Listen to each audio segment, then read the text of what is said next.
Bagaimana kita menghalangi jiwa-jiwa datang kepada Tuhan? Itu ketika kita menyakiti hati mereka.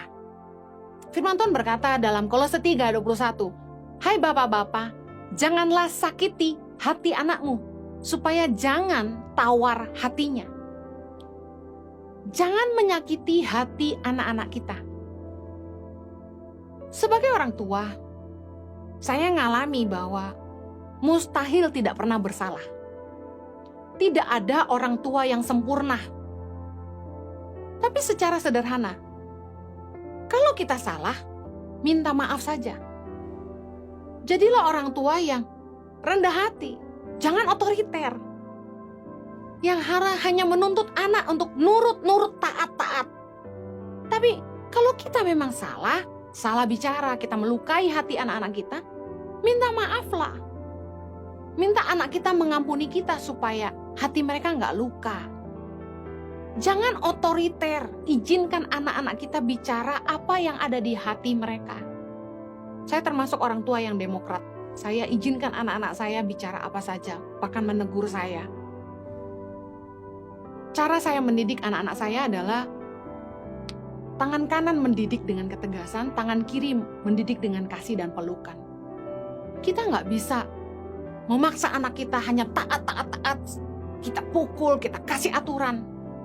Kita selalu kritik mereka. Tapi harusnya kita seimbang. Tangan kanan menegur, tangan kiri memeluk.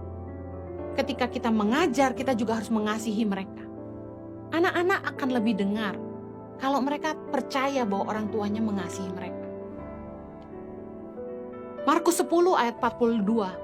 Tetapi Yesus memanggil mereka lalu berkata, "Kamu tahu bahwa mereka yang disebut pemerintah, bangsa-bangsa, memerintah rakyatnya dengan tangan besi, dan pembesar-pembesarnya menjalankan kuasanya dengan keras atas mereka. Tidaklah demikian di antara kamu. Barang siapa ingin menjadi besar di antara kamu, hendaklah ia menjadi pelayanmu." Dalam dunia pekerjaan juga, dalam jabatan kita sebagai pemimpin, ada satu hal yang seringkali disampaikan bahwa pemimpin gak pernah salah. Itu keliru. Pemimpin bisa salah. Kalau kita salah, minta maaflah. Jangan terlalu sombong. Sudah kita tegur mereka keras-keras dan ternyata mereka tidak salah, kita yang salah, lalu kita diam saja. Jangan sampai kita meninggalkan luka di hati mereka. Saya dulu pernah punya staf yang sudah tidak bekerja lagi dengan Tangan Pengharapan, tapi dia terluka sama saya. Ketika saya ketemu dia, saya peluk dia, dan saya pastikan sebelum siapapun resign dari Tangan Pengharapan, kami berdamai dengan mereka. Apapun yang ada di hati mereka, kami minta maaf. Ada di antara mereka yang legowo, pergi dengan besar hati, ada mereka yang tetap kepahitan. Tapi paling tidak sebagai pemimpin, kita cukup rendah hati untuk minta maaf. Kita tetap memilih untuk mengasihi. Apapun reaksi mereka. Ada yang gak sopan, tapi biarkan saja. Kita mau taat sama kebenaran. Pemimpin bisa salah. Kita gak perlu memimpin dengan tangan besi. Pastikan kita juga memeluk dengan kasih. Yesus mengajarkan bahwa barang siapa ingin jadi besar, dia harus jadi pelayan. Bicara soal servanthood leadership, pemimpin yang memberi teladan dengan melayani. Makanya ketika saya memberi perintah kepada bawahan atau anak-anak di asrama untuk melakukan sesuatu, saya ikut terjun bersama-sama dengan mereka. Nggak cuma nyuruh-nyuruh aja. Banyak pemimpin yang menaruh beban ke bawahannya, tapi mereka sendiri nggak mau mengotori tangan mereka. Kenapa kita nggak boleh melukai hati anak-anak kita? Kenapa kita nggak boleh melukai hati bawahan kita? Well, untuk sakit hati itu pilihan mereka sendiri, tapi kita jangan sampai menyakiti mereka. Karena hati yang pahit itu sumber penyakit. Ibrani 12 ayat 15 berkata, "Jagalah supaya jangan ada seorang pun menjauhkan diri dari kasih karunia Allah, agar jangan tumbuh akar yang pahit yang menimbulkan kerusuhan dan yang mencemarkan banyak orang." Anak-anak itu kalau udah sakit hati, mereka akan lakukan banyak hal yang mengerikan. Kami melayani di penjara, bagaimana anak-anak ini bisa jadi drug addict, mereka mencuri, mereka memperkosa anak orang, dan lain sebagainya, keluar dari luka kepada orang tua mereka. Ada yang ditelantarkan orang tua, ada yang orang tuanya keras terhadap mereka, ada yang orang tuanya sering merendahkan mereka, memberikan caci maki yang membuat anak-anak ini merasa tidak dihargai.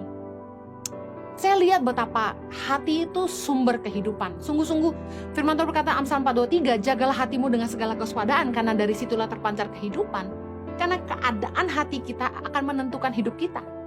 Matius 15 ayat 19 berkata gini, karena dari hati timbul segala pikiran jahat, pembunuhan, perzinahan, percabulan, pencurian, sumpah palsu, dan hujat. Berangkat dari luka kepada orang tua, anak-anak bisa bikin begitu banyak masalah. Cari pelarian dari luar, cari perhatian, bikin masalah di sekolah, ganti-ganti pacar karena kekurangan kasih dari papa mama. Mari jangan sakiti hati anak-anak kita. Kalau kita membiarkan mereka terluka tanpa menyelesaikannya, kita akan membuat mereka jauh dari kasih karunia Allah.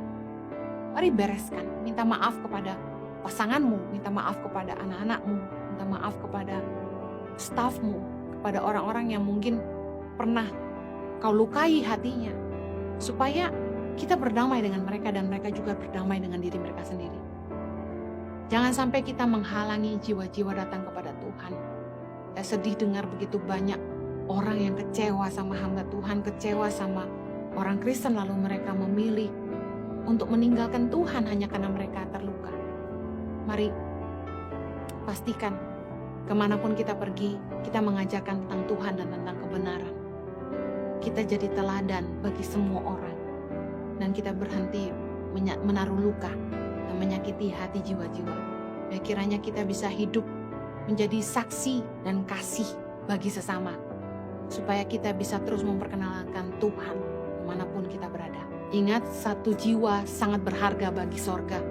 Saya berdoa agar setiap Anda diberi Tuhan hati untuk mengasihi orang-orang di sekitar Anda dan jadi kesaksian bagi mereka.